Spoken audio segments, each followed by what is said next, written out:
All right, we all know how nice it is to get in on the ground floor of something big, and our next guest has done exactly that. His name is Luke Janssen. He is the CEO of Tigerspike. The company builds mobile apps for everyone from NBC to The Economist, and he is a major player in an industry that could be one of the century's biggest. So welcome to the show, Luke. Thanks for joining us. Thanks very much. Let's talk first off about mobile technology. We see it every day here. We're using iPads all the time with work. And we talked yesterday with Ben Fishman from the site Rue La La. Listen to what he had to say. We saw a staggering figure in mobile as well. General mobility, meaning products that are bought through a wireless device. Last year, we saw 2% of our business going through a mobile device. This year, in this holiday season, we're seeing upwards of 15% of our sales done through a mobile device. So I do think there's a major transformation occurring. So how quickly is this industry growing, and what's it changing? I mean, it's growing very quickly. I mean, if you follow, I wonder whether our fast growth is to do with the industry or us. I hope it's the latter. But I think since the iPhone came out, it really has accelerated everything. And that's really, before that, there were feature phones that could do the same sort of things, but people never really did. And if you look at some of the usage that device has created, and the sort of payment mechanisms that Apple have had because of the the music, it's really kind of opened things up, and that's why the growth is so big. Just sales of those devices. Let's talk a little bit about mobile strategy. You guys just took The Economist to the iPad. What are these companies doing right, and what are they doing wrong? Well, The Economist is a really good example of a company that's doing a lot of things right.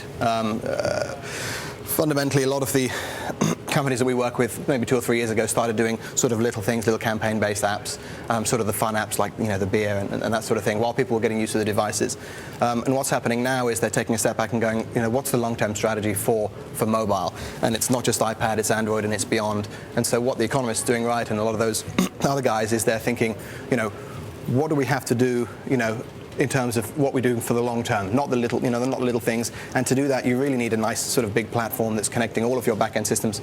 Often with media companies, they're very old and a bit disparate. And how do we collect that all together and make it look sensible and work sensibly on on the front end? So what about the companies that aren't doing this very well? What are they doing wrong?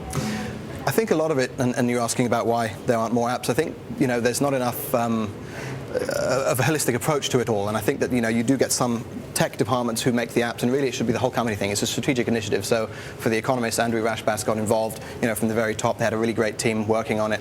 They had a nice budget behind it, and there's too many companies that used to be doing things a little bit more cheaply, and I think they're starting to learn and realizing that they have to spend a little bit more and take it a bit more seriously. We see even some new technology companies. I mean, Facebook doesn't have an app for the iPad, which always stuns me. You've got to multiply your iPhone Facebook app by 2, and it looks awful, and it's not fun to use compared to so many other apps. Why would a company like that, and there are many other big tech companies, popular tech companies that don't have iPad apps, why wouldn't they come out immediately with an iPad app? They obviously have the resources. They're a computer company. Well, I mean, The Economist is a great example of somebody who didn't come out straight out of the gate with an iPad app. They had a bit of a think about it. They worked out what would be the best approach, and they really did well with that. I think one of the things that the companies are thinking of is, how does my site look on an iPad? It could be that they're happy with the way that it renders just looking at the site through the iPad. I mean, I think that the Facebook iPhone app gets a hell of a lot of traffic. I mean, it's one of the most downloaded apps out there. I think there needs to be there needs to be a need for the iPad. It's a different device from the iPhone, and if you've got a real, reason why you want to be there, and the newspapers certainly do. What do you think about those news aggregator sites like Flipboard and Pulse? I mean, Apple just named Flipboard App of the Year. I like them, and Apple likes, apps that are really beautiful and easy to interact with and nice and usable, which we like as well, and we work very closely with Apple on a number of things.